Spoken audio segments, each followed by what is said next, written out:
Okay guys, have you been considering purchasing an electric vehicle? Maybe you have, but I think you should definitely wait to hear and watch this video. They are giving $12,500, possibly. Let's talk about it.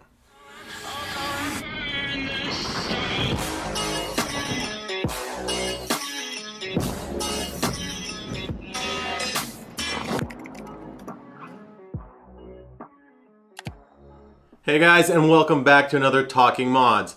Now, if you have been watching these series of videos, we talk about a lot of different stuff in our industry, in car modifications, and industry news. Today is going to be an industry news on what's happening. It is basically something that I have already covered in a previous video with a $7,500 tax credit from Tesla. Now, that has not gone very well. I'm going to give you guys a follow-up and what's happening now. So since that video came out, it went to, the support in the House has dwindled. It went down to 20%. It was looking like it was going to pass when I created that video. Psych! And now it has completely died off. So the Biden administration has now introduced a new bill, and I'm going to talk about that. So before we jump into that, I'm the CEO of Mod Bargains, and look, we are hiring for positions here at Mod Bargains. If you guys are looking for a position, please hit us up. But if you haven't checked out the website, do so. We sell all kinds of car modifications for your vehicles, wheels, suspension, all kinds of parts, and we've been doing this for 17 years. Now, let's jump right back into it.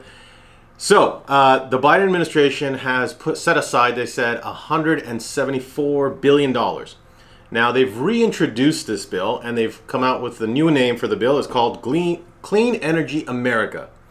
So I guess if they fail the first time, try again, right? So this time it has passed through the Senate, the U.S. Senate Finance Committee. So it's passed through, it's going to the House. Senator Wyden and I agree for modifying and cleaning up our energy tax provisions in the code. In this scenario, it's actually way different, and there's more money available to the public. Now, which is a little bit interesting, because in the previous video when I talked about, hey, they're trying to release this, you know, the $7,500 electric car credit had dwindled away for like Tesla, but was still available for some companies. So it was a big bonus if you have a Tesla, because you're going to get a $7,500 tax credit. So what was happening is support basically dwindled. Too much spending is happening. Why should we give this out? Well, somehow this is even more spending and it's getting passed through. We'll see if it does, but I will give you the numbers since I've gone through it. We've got 25 senators on this one are for it, so we've got 50%. It looks like it's going to go through. We'll see, but it's picking up some steam. Now, what does this all mean? It's lifting the whole cap of 200,000 cars. That's what the initial reason why you couldn't get the $7,500 for your Tesla, but you could get it for, let's say, a Toyota electric. If Toyota had a full electric car, you could get it for a Toyota, for example. Now, they're lifting that, and this is to be a phase out in 3 years where you can get $7,500. You could still get $7,500. Now, if it's a vehicle made in the U.S., you get $10,000. And if it's a vehicle made by a U.S. union worker and a company that employs union workers, you get $12,500. So what does that mean? That means, you know, the Detroit companies, they're all using union workers. Tesla does not. So that you could possibly get $10,000 on a Tesla. You won't get the $12,500. Okay, $2,500 difference. Not that big of a deal. But the way this law is written is that it's going to be a phase out in 3 years where they want to hit 50% capacity of all passenger vehicles being electric vehicles. What? I don't know how you guys feel about that. I know we love our gas cars, but we're also supporting electric cars. We're not against it, which is surprising to me when electric cars right now only make up 1% of the market. Do we really think that it's going to go to 50%? I don't know. Is the infrastructure even possible in 3 years' time? It's pretty bold.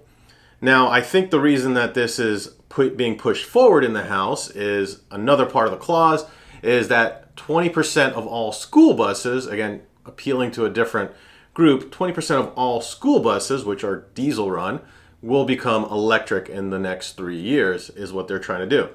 I haven't seen much technology released yet in terms of full trucks, right? Because the battery capacities and the power for it just hasn't been there. I know Tesla's had their, their big truck that they're supposed to, not a Cybertruck, their semi truck that they're supposed to release, but that hasn't happened yet.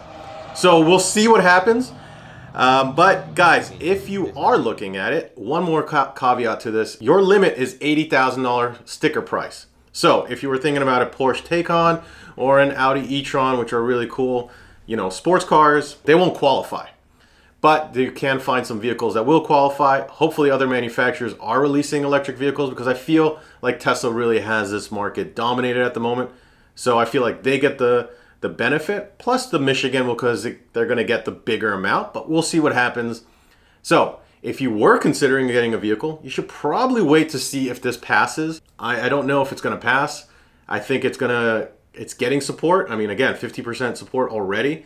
The previous bill did not have the support after it was initially released. So we'll see what happens if this just fizzles out. But it was passed through the Finance Committee. It is going in there. I will keep you guys updated as I usually do. And guys, if you haven't subscribed, and if you do want to follow on this, please hit the notification button and subscribe, because then you'll get those videos. And I will see you guys on the next Talking Mods. Thanks again.